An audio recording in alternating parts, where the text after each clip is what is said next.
का झाला? आईने डब्बा उशिरा दिला.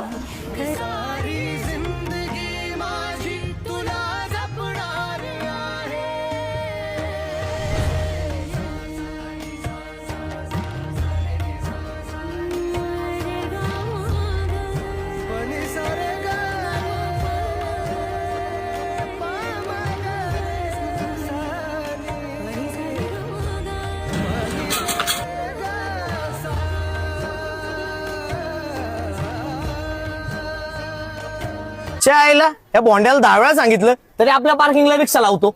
यायला सोन्या आज याला आडूच.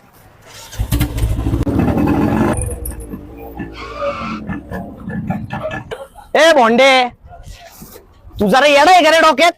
तुला 10 वेळा सांगितलं ती पार्किंग आमची आहे. तुला कळत नाही का एकदा सांगितलेलं? मी तिथंच लावणार. मी रिक्षा तिथंच लावणार. ए सोन्या थांब रे,